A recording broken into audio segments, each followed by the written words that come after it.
last talk was so heartening to see that North Carolina is actually working to develop these bycatch reduction devices and having commercial crabbers to be involved in that whole process. Necessity is the mother of invention. You create a situation where they're actually having to do something and the crabbers actually participate in that. So kudos to Amanda and to Joe for actually making that happen. Kudos also to Massachusetts, New York, New Jersey, Delaware, Maryland, North Carolina, Florida, all these states that have actually enacted terrapin conservation efforts in their regulation of their blue crab fishery. So those are great things. We're in Virginia, and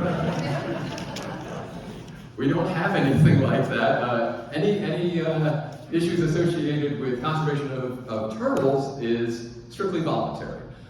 So there is a group that sets the regulations, as the Virginia Marine Resources Commission, and they set the blue crab fishery regulations, and they are advised by a group called the Crab Committee, and the Crab Committee is comprised largely of commercial crabbers, and so there is a lot of resistance to developing bycatch reduction devices or any alternative devices to maintaining turtles in the blue crab fishery. So that's the backdrop. And this is this work that we're doing is funded by the Morris Animal Foundation.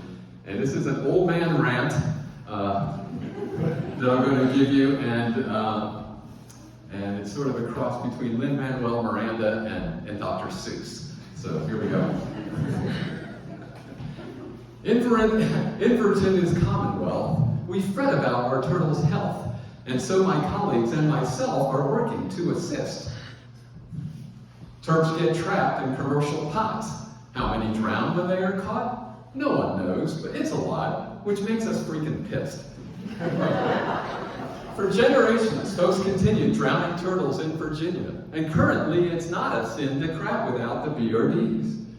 BRDs, each shape and size, the sieves that crabbers so despise, though we can fully empathize with their profit margins squeeze. But BRDs are tried and true. Bycatch reduction, it's what they do. And the loss of crabs is rather few when it's a loss at all. But with blue crabs and the money flowing, the crabbing engine keeps on going, and regulators let it, knowing terps will take the fall.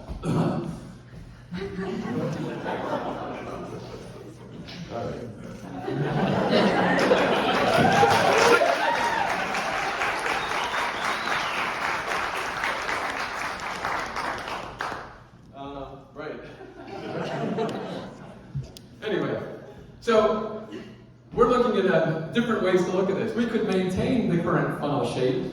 No need to narrow in the gate. And these traps will build a great escape to save our terrapin.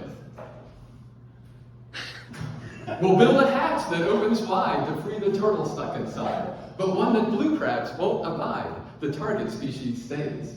We'll use components when combined, yield an inexpensive trap design that respects the crabber's bottom line and earns their hard-won praise. So that's the plan, and here's the thesis.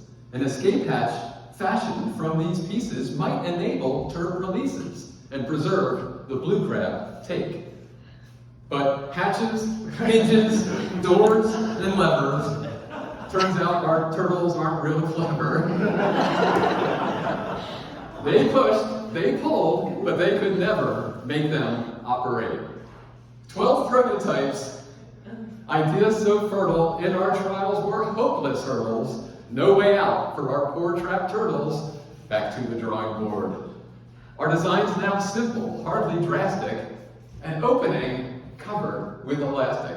Nothing made of hardened plastic, just a hole with bungee cords. And though it's going.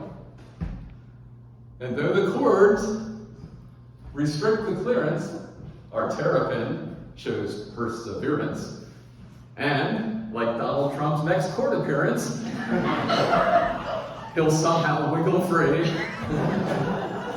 And he's thinking about it.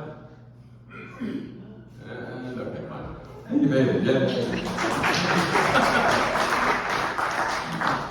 In the field, we match controls against these pots with elastic holes. But alas, we rarely caught a soul. No turtles did we see. But we compared the legal blue crab catch in controlled pots and those with a hatch, and found they fairly closely matched, encouraging results. And small crabs didn't need a map to find their way out through the gap. And to this we holler, holy trap! We're releasing sub-adults. All right. So the holes let many small crabs out, much like coal rings or thereabout. And for legal crabs, there's little doubt the hatch design succeeded. But until we have some turtle stats, we can't promote these elastic slats. We like them with the caveat that field tests still are needed. So to close, we think it's truly senseless that drowning turtles, so defenseless, is the accepted cost of doing business, a stance that's just unnerving. The terrapin has been neglected, but crabbers say they're disrespected. Their way of life must be protected. Their culture needs conserving. So Virginia stands at loggerheads, not sea turtles, but instead the conflict we already said between turfs and crabbing custom. And regulators need to learn to manage for the joint concerns of crabs and turfs to yield returns so terrapins can trust them. And that's it. Now get off my lawn.